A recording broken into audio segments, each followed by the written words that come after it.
Estás inflamada. Muy bien. Eso significa que la inflamación siempre es visible. No siempre, pero según las características que me han dado, son las que se ven.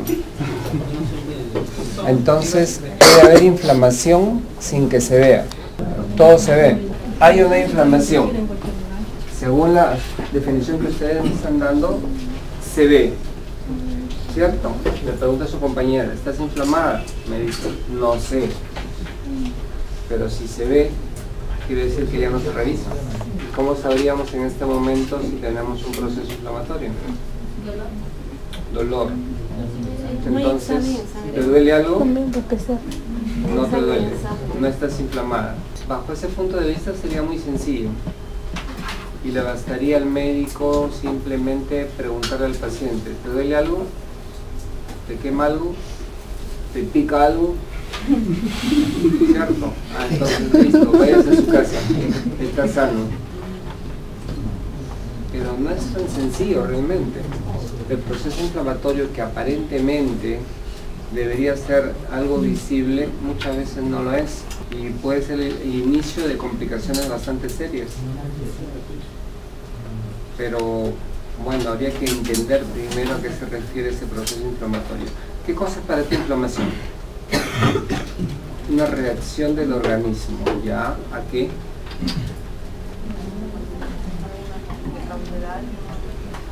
Algún agente que cause daño. Necesariamente el agente tiene que causar daño.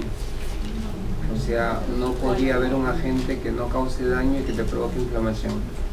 Un agente que cause una reacción. Una reacción del organismo. Bien, ¿qué dices tú? En todo caso sería un mecanismo del organismo el cual nos está diciendo que algo está mal. Puede ser fútbol, puede ser con un tipo de microorganismo también. Esa sería la definición de inflamación. ¿Sí? Una reacción. Bien, pero hay que entender que más que una reacción es cómo el tejido se defiende. Podrán decir ustedes, el organismo, sí, pero el organismo es grande, ¿cierto? ¿Qué cosa es lo que se defiende? Más que defenderse es una reacción. Y no es uno solo.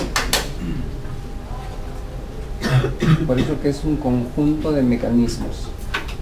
¿Sí? Y dentro de lo más sencillo que podríamos decir una inflamación, dentro de lo más sencillo, ingresa el agente extraño. Sabemos nosotros que nuestros macrófagos, nuevamente, mecanismo de defensa inmunológico, salen a defendernos, y al momento de salir a defendernos se produce ahí una reacción, y esta reacción provoca ciertas características, ciertos cambios. ¿Sí? Pero es algo natural. Entonces la pregunta es, ¿la inflamación es buena o es mala? Es buena. Y si es buena, ¿por qué nos provoca daño? Cuando no se le trata, significa que hay que tratar la inflamación. No, tratar la agente que está causando esa inflamación. ¿Y entonces por qué tomas antiinflamatorios? Ilógico, ¿no? Si la inflamación es buena, yo les preguntaría entonces, ¿y por qué toman antiinflamatorios? Cuando se vuelve aguda. Pero la inflamación siempre es aguda, más bien cuando se vuelve crónica. A ver, veamos.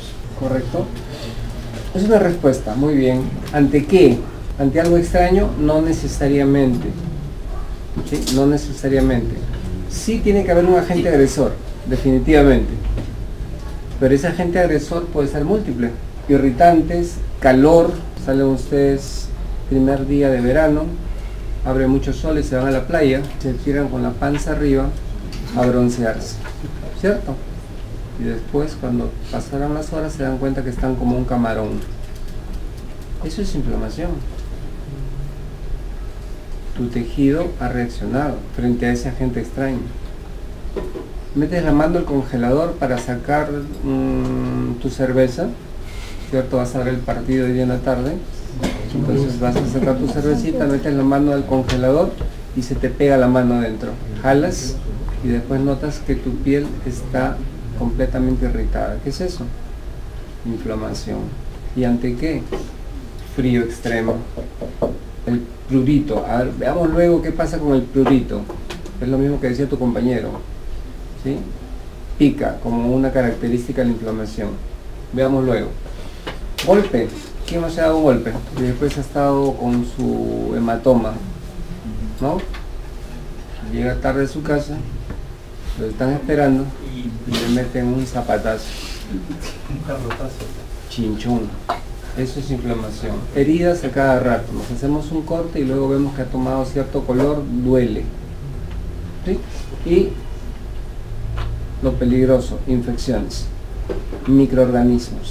Entonces, es una respuesta a múltiples agentes agresores. Algunos antígenos, pero otros no necesariamente. Es una condición. Pero de esa manera nosotros nos vamos a defender. ¿Bien? Hay una reacción frente a ese agente agresor. Y esa reacción inicialmente es lo que conocemos como inflamación. Pero esa inflamación tiene que contenerse. No se contiene la inflamación, ahora sí pasa a ser algo peligroso. ¿Y cómo lo contenemos? Hay muchos mecanismos que también tenemos para contener la inflamación. Uno de ellos es la coagulación. Ustedes dirán, pero si no me echo herida. Sí, pero de todas maneras hay un proceso hemostático ahí. Bien, la respuesta básicamente empieza por esto. Un aumento de la permeabilidad característica que da lugar a ciertos síntomas que ustedes han mencionado.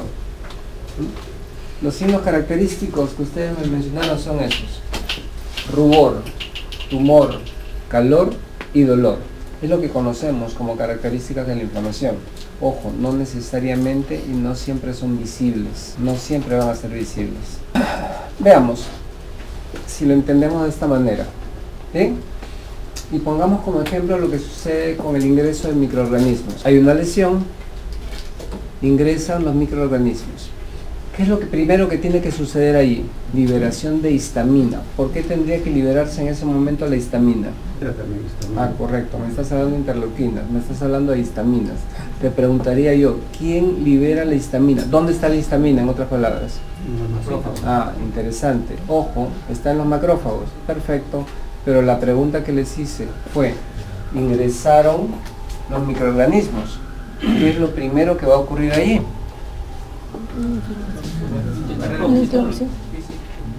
¿Cuál? Fagocitar. ¿Sí? Fagocitar. A ver, ¿qué nos dice Ciprián? ¿Qué opinas? ¿Cuál es la primera respuesta que tenemos ahí? Macrófagos. Sí, hay macrófagos y los macrófagos deben ir a ese lugar.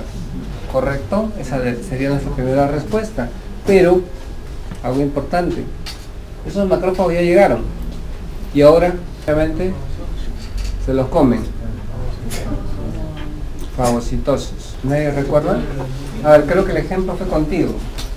¿Sí? Recuerdo que fue contigo el ejemplo, que llegaba, estabas en tu casa con tus ruleros puestos y llegaba tu novio el macrófago.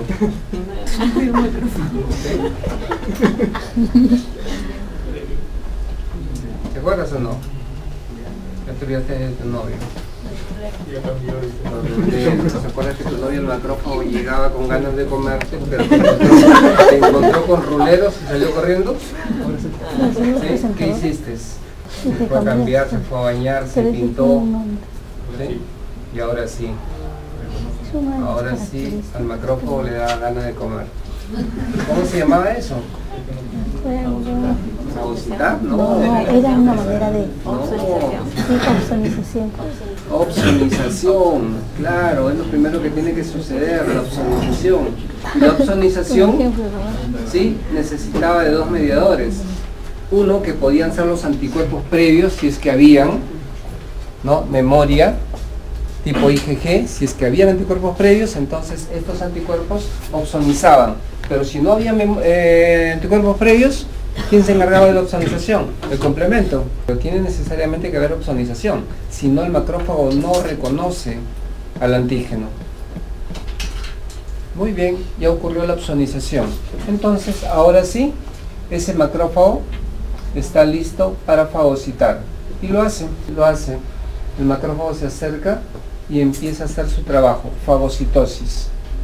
Pero esa fagocitosis implica todo un mecanismo que lo describimos en algún momento. Tiene un reconocimiento, perfecto, ese reconocimiento sucedió.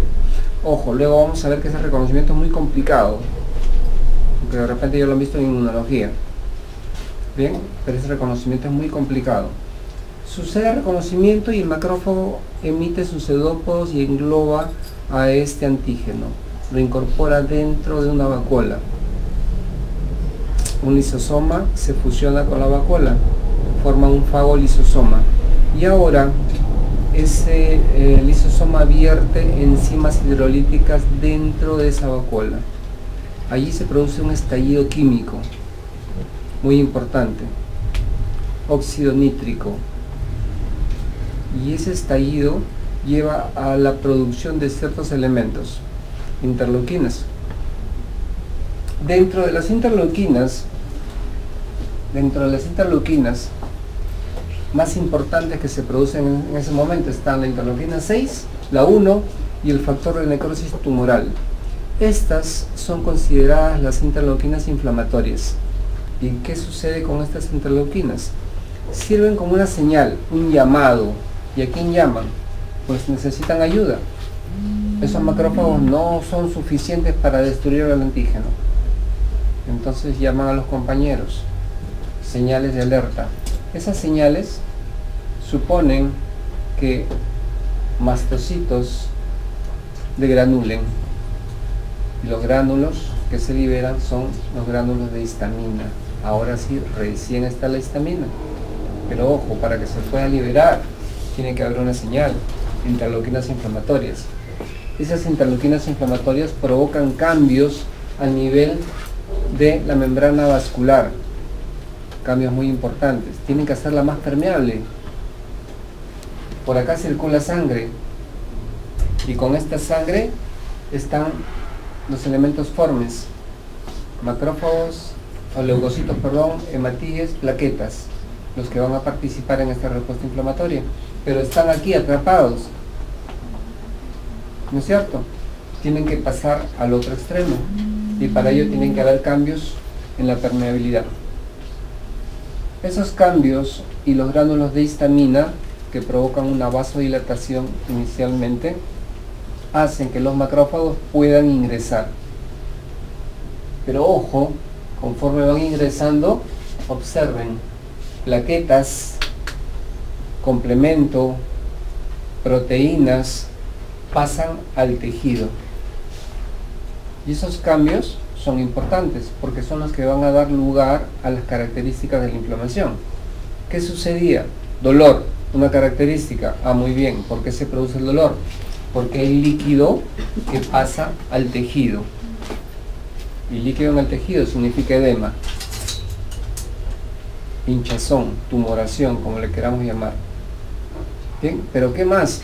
Ojo, sangre, hematíes, pasan también al tejido. Color, recuerdan, se pone rojito. Un aumento de la vascularización, aumento de la permeabilidad. Bien, ahí tenemos dolor, aumento de la temperatura, interleuquinas inflamatorias, termogénicas, calor. Eso es lo que sucede, por eso los cambios y la característica de la inflamación. Muy bien, y aparentemente allí debería terminar todo. Aparentemente allí debería terminar todo, pero ocurren cambios mucho más importantes. Si la inflamación continúa, empieza a ingresar más contenido vascular. El proceso se hace más intenso. Pero lo más importante, se siguen produciendo interleuquinas inflamatorias. Y así como se producen las interleuquinas inflamatorias para que actúen en la zona afectada, estas interleuquinas también pasan a la sangre y viajan. Y si están en cantidad importante, pueden afectar otros órganos y sistemas. Y eso podría contribuir a que se produzca un fenómeno grave, la sepsis. Y la sepsis no la vemos. Inflamaciones que ocurren en órganos internos, no lo vemos. Preguntábamos, ¿estás inflamado? Aparentemente no, si lo describimos simplemente como algo visible. Pero lo que ocurre en órganos internos, que es mucho más importante, no son visibles. ¿Sí? Y entonces la pregunta sería, ¿cómo saber que hay un proceso inflamatorio si no lo puedo visualizar?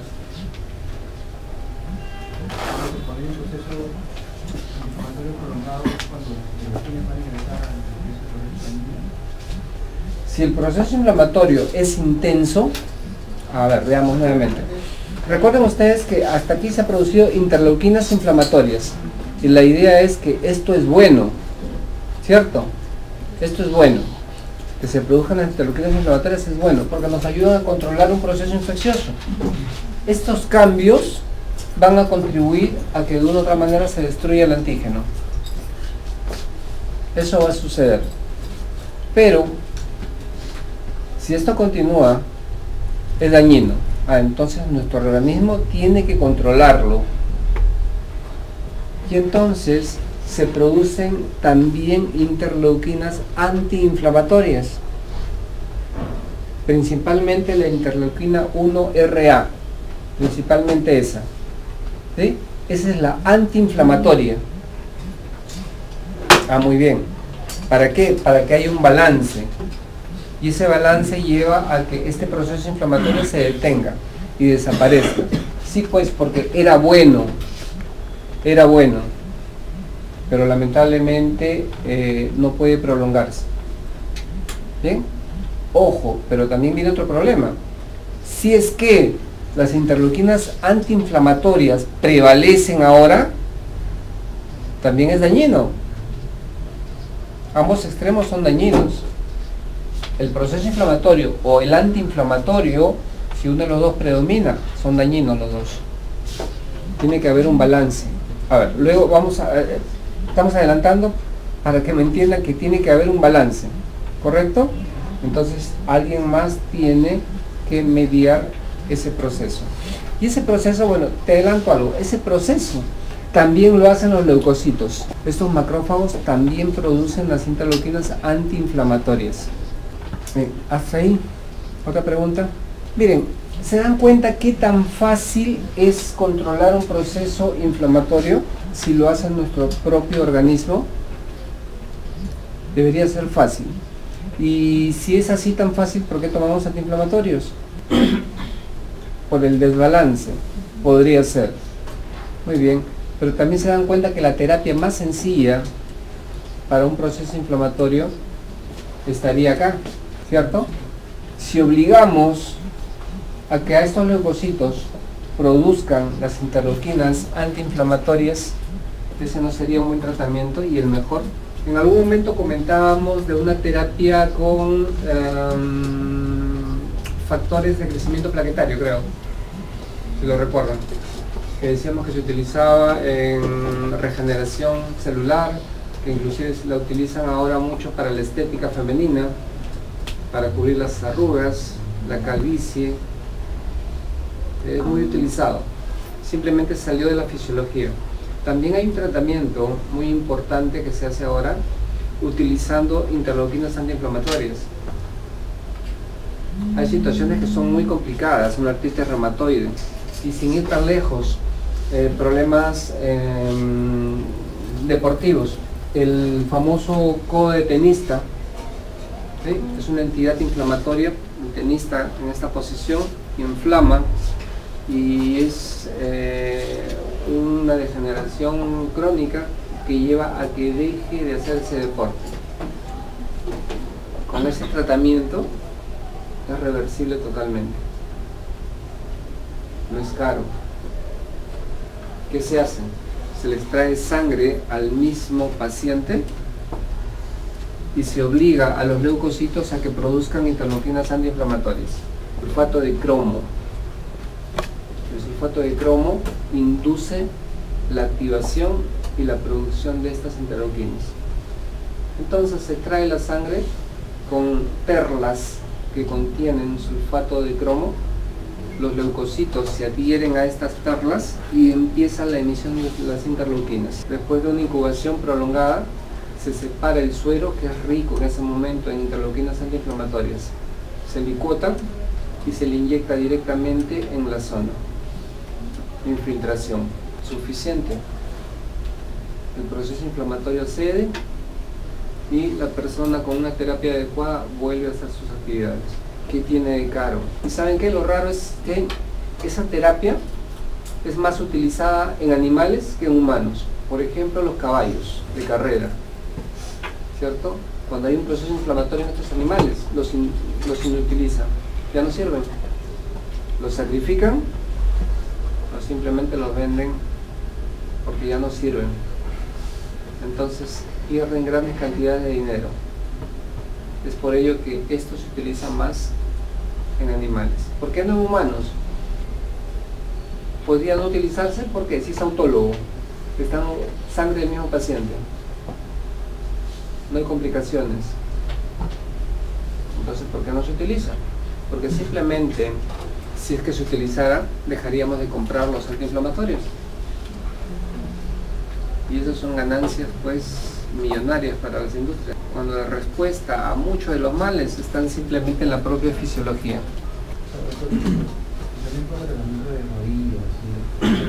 Excelente para el tratamiento de rodillas, artrosis. La fibromialgia es una entidad diferente. La fibromialgia no es un proceso netamente inflamatorio muscular, como muchos piensan. Tiene que ver con la parte neurológica. Y lamentablemente lo que no se ha podido hasta ahora recuperar es la sinapsis, ¿no? Es más complicado. En este tratamiento tienes que colocar la terapia directamente en la zona, pero tú sabes que la fibromialgia es en todo tu cuerpo, ¿no es cierto? Entonces, ¿dónde te inyectarían? Todos estos se conocen como terapia celular, ¿no? Que tiene que ver con la parte de plaquetas, en este caso la parte leucocitaria, células madre, todo eso es terapia celular. En muchos países se emplea, pero como les digo, más avanzado es en veterinario, medicina veterinaria, mucho más avanzado, lamentablemente. La misma terapia con células madre en este momento, muy avanzada en displasia de cadera. Ustedes saben que algunos de estas mascotas, sobre todo las más grandes, terminan con problemas de displasia de cadera muy importantes, que los inutilizan. Hay razas que es característico, pastor alemán, el San Bernardo, sobre todo los grandes, ellos terminan con una displasia. Entonces se utiliza en ellos terapia celular, células madre principalmente, efectiva, muy efectiva. Y la pregunta es, entonces, si es tan efectiva, ¿por qué no se utiliza en el humano? Y en ellos se está utilizando terapia heteróloga, aparentemente más complicada, con células mesenquimales. Las células madres son de dos tipos: las células madre primigenias, que son las que se obtienen de cordón umbilical, bien, pero podría ser complicado porque tienes que esperar que nazca un niño para obtener sus células madre, congelarlas y utilizarlas en un futuro. Pero ahora se utilizan células mesenquimales. ¿Qué significa? Que agarran, te extraen un poco de grasa, ¿sí?, de los rollos, ahí sacan un poco de grasa y a partir de allí aíslan las células madre. Y ese es el tratamiento. Ahora, lamentablemente hay personas que malutilizan esta terapia, por si acaso, y tengan mucho cuidado.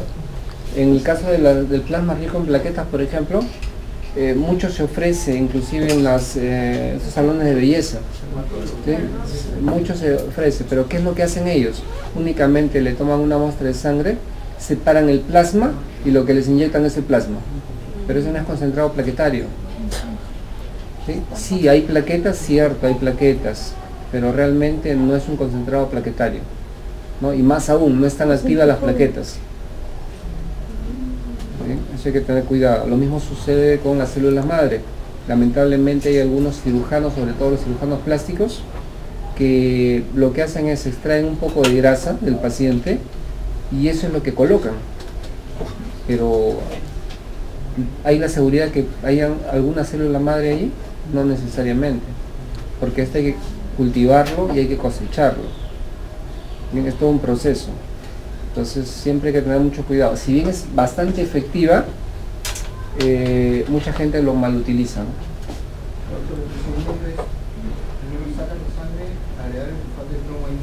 ¿no? No. Son realmente unos tubos que contienen unas perlas, y estas perlas están impregnadas con sulfato de cromo, de tal manera que cuando extraes la sangre, al momento de agitar los leucocitos que tiene, el sulfato de cromo hace un efecto quimiotáctico y atrae a los leucocitos. Estos se adhieren a las perlas y el sulfato de cromo induce la producción de interleuquinas antiinflamatorias. Bien, entonces tienes ahí sangre rica en interleuquinas antiinflamatorias. Separas y en el sobrenadante vas a tener lo que necesitas. Eso lo licuotas y le puedes colocar 2-3 dosis en diferentes días. La dosis es cada 15 días se le coloca. Mira, a ver, el caso que recuerdo bastante es de justamente un muy conocido tenista. El tratamiento fue de 1 mes y medio más o menos y volvió a jugar y no ha vuelto a tener otra recaída. Pues no necesitas gran cosa. El asunto es, uno, que lo hagan bien realmente, ¿no? Que sea una terapia adecuada, porque hay mucho, como dice tu compañero, mucho estafador. Manosear esta terapia. Bien, entonces si vemos qué cosa es lo que se ha producido dentro de este proceso inflamatorio. Histaminas, serotoninas que se liberaron de los macrófagos, el sistema de la quinina, la bradiquinina que también es liberada en ese momento, el sistema fibrinolítico, recuerden que tiene que activarse los precursores de la coagulación, complemento, metabolitos, factor activador de plaquetas, el óxido nítrico y neuropéptidos. Todos estos mediadores son mediadores de la inflamación, ¿sí? Gracias a esto es que se produce la inflamación. Pero ¿y para qué nos sirve el conocer estos mediadores? Aquí lo vamos a ver algo complicado. A ver, veámoslo lo tengo acá. Acá, correcto. Ojo, ¿qué teníamos? Respuesta local inflamatoria, es lo que hemos visto, ¿cierto? Y esa respuesta inflamatoria llevaba a la producción de interleuquinas inflamatorias, principalmente 3. La interleuquina 1, el factor de necrosis tumoral, y la interleuquina 6, son los principales. Bien, bueno, ven ustedes acá otros, pero esto simplemente es el óxido nítrico, no se preocupen por eso. Me interesa que entiendan que esas 3 son las principales. Y cómo es que actúan a otros niveles. Ya sabemos que tienen que activar a otros leucocitos, es un llamado, sí, ya lo sabemos, pero cómo inducen un daño posterior. Veamos, estas interleuquinas pueden actuar a nivel del cerebro, en el hipotálamo. ¿Y de qué manera? Pues simplemente llevan a la producción excesiva de prostaglandinas. Y sabemos que las prostaglandinas son termogénicas, excesivamente termogénicas. Inducen fiebre, primer problema. Ojo, la fiebre es una respuesta, ¿no es cierto? Pero la excesiva producción de interleuquinas llevará a la excesiva producción de prostaglandinas y la fiebre será intensa y ahora sí provoca daño. Este hipotálamo, vía pituitaria, activa la producción mayor de hormona adenocorticotropa, ACTH, que va a actuar a nivel de riñón, induciendo a la corteza adrenal que se produzcan corticoides. Estos corticoides, conjuntamente con las interleuquinas inflamatorias, actúan sobre el hígado. Y el hígado empieza la producción de una serie de proteínas que se les conoce como proteínas de fase aguda. Principalmente proteína C reactiva a este nivel. Principalmente proteína C reactiva. ¿La proteína C reactiva normalmente está presente? Sí, pero en cantidades muy bajas, indetectables. Pero en este caso aumentan. Además de eso, empieza la producción de fibrinógeno. Pero fibrinógeno tenemos, claro que sí. Es un mediador de la coagulación. Sí, pero empieza a aumentar en cantidades mayores. Muy bien. Hay otros elementos. Por ahora me interesan que se fijen en proteínas C reactiva y fibrinógeno, conocidos como proteínas de fase aguda. ¿Por qué? Normalmente están, pero aumentan en el proceso inflamatorio. Y por otro lado, estas interleuquinas también actúan a nivel de médula ósea. Y ustedes saben que en médula ósea se producen los elementos formes, ¿no es cierto? Pero en este caso induce que la médula empiece a producir más leucocitos, porque sabe que el organismo necesita más leucocitos. Y a eso llamamos nosotros leucocitosis. Y ahí vemos algunas características del proceso inflamatorio. Incremento de las proteínas de fase aguda, leucocitosis, fiebre. ¿Lo vemos? No los vemos. Pero si logramos establecer su aumento, podemos saber que hay un proceso inflamatorio. Ah, muy bien, pero ¿y qué tienes inflamado? No lo sé, pero hay un proceso inflamatorio. ¿Sí? La clínica nos dirá dónde puede estar ese proceso inflamatorio. Pero tenemos entonces marcadores de la inflamación, que es lo que nos interesa. ¿Estás inflamada? No lo sé, pero me siento mal. Veamos si es un proceso inflamatorio. ¿Y cómo lo sabemos? Marcadores inflamatorios, marcadores de inflamación, proteínas de la fase aguda. Eso es lo que buscamos entonces en un proceso inflamatorio. No necesariamente visible, pero si logramos establecer el aumento de estos marcadores inflamatorios llamados reactantes de la fase aguda, entonces podremos determinar que estamos frente a esto y podemos iniciar una terapia, porque en ese caso sí necesitaría una terapia. Entonces esos reactantes de la fase aguda se dan frente a un proceso inflamatorio. La inflamación sabemos que es la respuesta local de los tejidos y que es buena, bien, pero cuando se ocurre este desbalance ya no lo es. Entonces necesitamos establecer la presencia de estos reactantes. Muy bien, ¿cuáles son? Ya lo sabemos. Primero, proteína C reactiva, presencia de fibrinógeno. Inicialmente quiero que se fijen en eso. Ustedes ven que hay más, cierto, hay más. No se preocupen. ¿Sí? Lo que me interesa es que entiendan que principalmente estamos frente a la proteína C reactiva y al fibrinógeno. ¿Correcto? Bien. Pero ojo, por si acaso sabemos que hay más. ¿Listo? Bien. ¿Qué es la proteína C reactiva? Ya sabemos dónde se formó. Se formó en el hígado, ¿no es cierto? Es de origen hepático. ¿Y quién incentiva su producción? ¿Sí? Recuerden, citoquinas inflamatorias son las que han inducido al hígado junto con la producción de ACTH para que se produzcan estas proteínas hepáticas. Muy bien, actúan de diferentes maneras. Frente a la inflamación, sí, pero ¿para qué? ¿Para qué se producen? Recuerden ustedes que uno de los problemas que tenían los macrófagos para fagocitar era la opsonización. Tenían que reconocer al antígeno, ¿cierto? El complemento es importante. Los anticuerpos previos, si es que los hay, son importantes. Pero si no los hay, es un problema. Le dejan todo el trabajo al complemento. Pero el complemento se está utilizando y el complemento se desgasta, se acaba. Entonces el organismo, ¿qué dice? O produzco más complemento, lo cual me es complicado, o induzco la producción de proteína C reactiva. Y la proteína C reactiva también tiene actividad opsonizante. Entonces la razón de la producción de esta principalmente es eso, ¿no? La capacidad opsonizante de esta proteína C reactiva. Al cabo de 6 horas ya está por encima del límite normal. Ah, interesante, porque entonces significa que es un buen marcador de inflamación.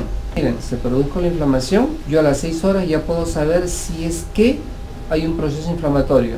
Si encuentro que aumentó, a las 48 horas es el pico máximo, pero lamentablemente desciende rápido, y ese es el gran problema de la proteína C reactiva. Es un buen marcador y importante sobre todo en temas de sepsis. Ustedes saben que la sepsis es un problema y en el paciente puede rápidamente morir. Entonces es muy importante establecer el proceso de sepsis. Pero ¿cómo saberlo? Necesitamos encontrar marcadores. La proteína C reactiva es un buen marcador. Rápidamente se eleva, pero lamentablemente cae también rápidamente. Muchas veces el paciente llega cuando ya está en mal estado. Los valores los tienen allí. Y ojo, ¿sí? Sí se eleva, porque el ejercicio intenso provoca cambios inflamatorios. Nuestro organismo está diseñado para la actividad física, sí, pero no para ejercicios intensos. Claro, un proceso de entrenamiento lleva a que no se produzcan daños, ¿sí? Pero un proceso de entrenamiento. ¿Haces ejercicios? No, no tengo costumbre. Ah, ya, correcto, vamos, subimos las escaleras 10 veces, sí, de vuelta hasta arriba. ¿Cómo terminas? ¿Sí? Entonces sí se eleva, pero miren, es una elevación leve de la proteína C reactiva, ¿sí? Una elevación moderada de 1 a 10 y notable mayor de 10, y observen las cantidades. Los reactivos tradicionales detectaban 6 nanogramos, 6 es lo que detectaban. Sí, pero era complicado porque con 6 no podíamos, miren el valor, de 1 a 10. ¿Sí? Inicialmente no lo podíamos detectar. Ahora se tiene reactivos que detectan 0.6. mucho más sensibles, bastante más sensibles, lo que ha mejorado, pero de esa manera se elevan. ¿Perdón? También, la peritonitis también se eleva. Ajá. La elevación notable, además de cuando habla de infección bacteriana, es sepsis. Es sepsis. ¿Bien? Pero traumas severos y la vasculitis. La vasculitis es un problema muy severo. Ahora, esto lo conocemos, ¿cierto? Velocidad de sedimentación. ¿En qué casos se elevaba? Inflamación. Inflamación. ¿Por qué? Sí, tienes razón, se eleva en inflamación, pero ¿por qué? La velocidad de sedimentación no la he mencionado, como los reactantes de la fase aguda, sí. No la he mencionado. Pero sin embargo se utiliza para medir inflamación, para establecer un proceso inflamatorio. ¿Por qué? Por el fibrinógeno, ¿ya? ¿Y qué pasa con el fibrinógeno? Sí, tienes razón, tiene que ver el fibrinógeno. Tiene que ver el fibrinógeno. Cuando hay aumento de fibrinógeno, sí, pero ¿por qué? ¿Qué tiene que ver con la velocidad de sedimentación? ¿Forma qué? Una malla elástica. Bien, una malla elástica. Es una malla elástica nuevamente. ¿Qué tiene que ver con la velocidad de sedimentación? Recuerden ustedes que la sangre, a ver, si yo, eso lo han visto en análisis 1. Claro que hace mucho tiempo que lo vieron, que ya se olvidaron. Pero si yo tomo una muestra de sangre y la pongo en un tubo, sangre con anticoagulante lógicamente, y la coloco en un tubo, ¿qué tan rápido se separan los hematíes de la parte líquida? A ver, de otra manera, los elementos formes, ¿cierto? Elementos formes son partículas, ¿estamos de acuerdo? Y como son partículas, si las pongo en un medio líquido, deberían irse hacia abajo. ¿Claro? Muy bien. Entonces la pregunta es, ¿por qué la sangre cuando está circulando, los elementos formes no van rodando, sino van en suspensión? Porque esa sería la lógica. Si son partículas, si tienen peso y están en un medio líquido, deberían ir hacia abajo y por lo tanto deberían ir rodando, como las piedras en un río. Pero no sucede así. ¿Cuál es la razón? Recuerden ustedes que los hematíes, principalmente, que son los más abundantes, aunque todos, pero los que veamos hematíes, tienen carga eléctrica, tienen una carga eléctrica igual, ¿cierto? Y ustedes saben que cargas eléctricas iguales se repelen. Entonces, si se repelen, van en suspensión. ¿Cómo se llamaba eso? Potencial Z. Ese era el potencial Z. Y ese potencial Z se mantiene, de tal manera que si yo tomo sangre que he tomado con anticoagulante y la pongo en un tubo, no va a caer inmediatamente.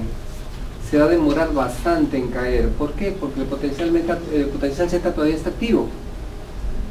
Mantienen esa repulsión. ¿Bien? Eso sucede. Pero sin embargo, si es que hubieran macromoléculas que interfieren entre los hematíes, el potencial Z, se pierde el potencial Z. Y como se pierden, los hematíes principalmente se juntan. Y si se juntan, pesan más. Y si pesan más, se van abajo más rápido. ¿Ven? Entonces aumenta la caída. ¿Y eso lo puedo medir? Claro que sí. Y tendría dos medidas. Distancia que recorren, y lo puedo controlar con tiempo. Y ustedes saben que la velocidad es espacio entre tiempo. Por lo tanto tenemos lo que se conoce como velocidad de sedimentación.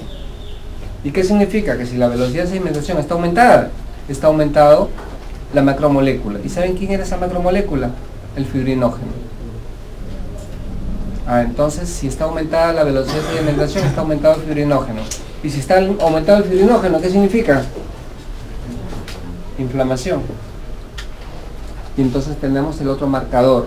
Recuerden ustedes, les decía, proteína C reactiva y fibrinógeno, ¿sí? Pero no es necesario que midamos el fibrinógeno, cuando indirectamente podemos saber si está aumentado o no. Entonces la otra prueba que nos mide a los reactantes de la fase aguda será la velocidad de sedimentación. Tenemos proteína C reactiva, tenemos velocidad de sedimentación. ¿Pregunta?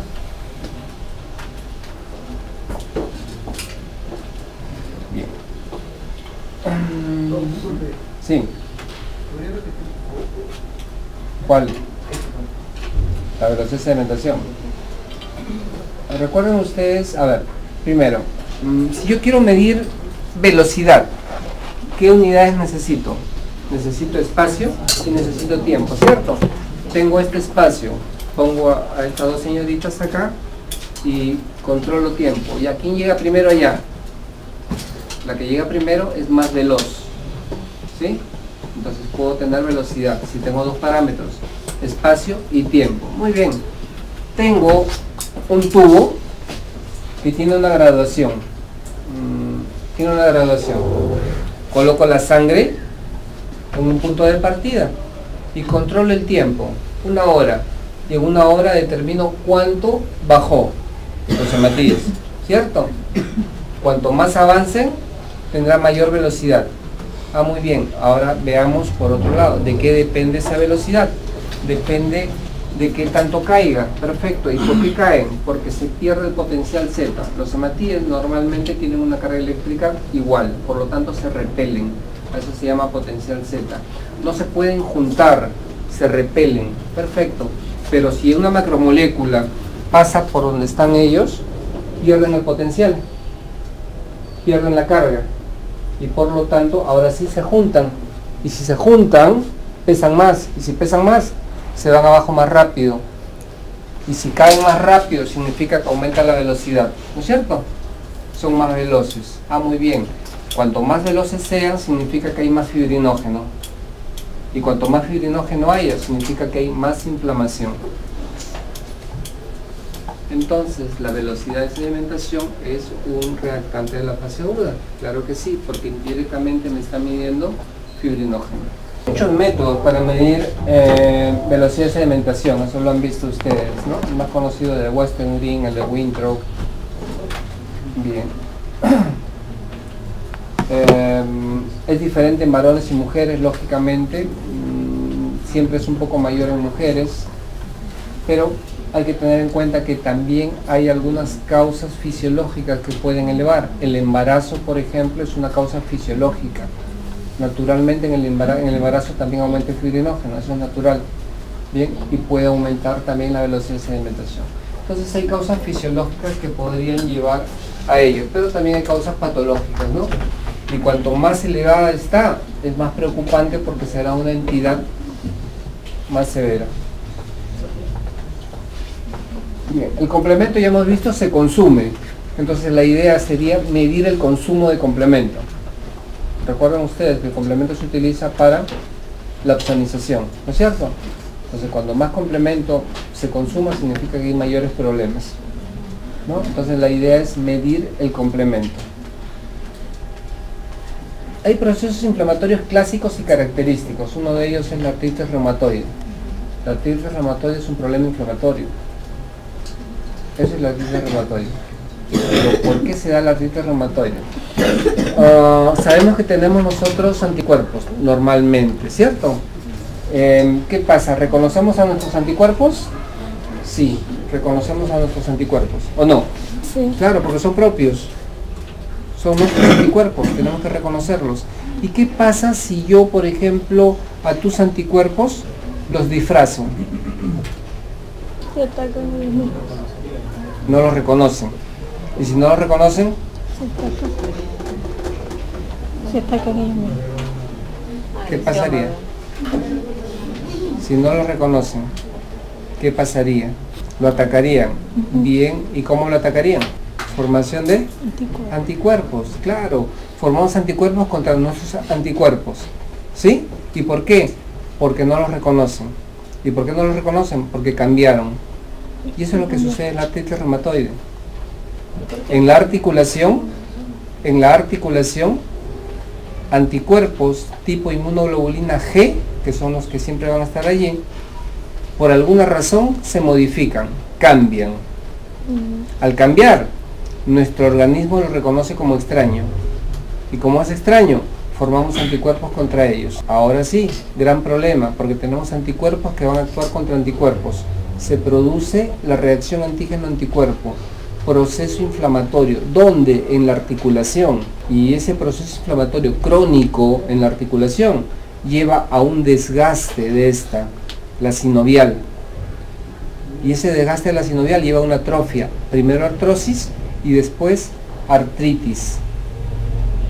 Y ese desgaste continuo lleva a una hinchazón y a la deformidad de la articulación, que es lo característico de la artritis reumatoide. Ustedes ven a los pacientes y tienen los dedos torcidos, las manos torcidas, los codos hinchados. Y es un dolor intenso. ¿Qué lo causó? No se sabe todavía. Hasta ahora no se conoce. Es una enfermedad autoinmune. ¿Puede ser hereditario? Muchas veces. Muchas veces. Y es más frecuente en mujeres que en varones. ¿Bien? Es más frecuente en mujeres que en varones. La idea es detectarlo inicialmente. No hay cura, lamentablemente, pero lo que sí se hace es un tratamiento sostenido para evitar el daño en la articulación. Eso sí se hace, pero la idea es detectarlo a tiempo. Bien, cuanto más temprano lo detectes, puedes evitar ese daño. Doctor, algunos sugieren que el incremento de la respuesta autoinmune se debe al estrés y a los cambios en la alimentación. Mira, definitivamente no se sabe qué provoca esos cambios. Todas las enfermedades autoinmunes en este momento son idiopáticas, no se conocen. Ahora, se piensa que hay factores desencadenantes, sí. Por ejemplo, mucho se cree que la artritis reumatoide es desencadenada por una infección viral. ¿No?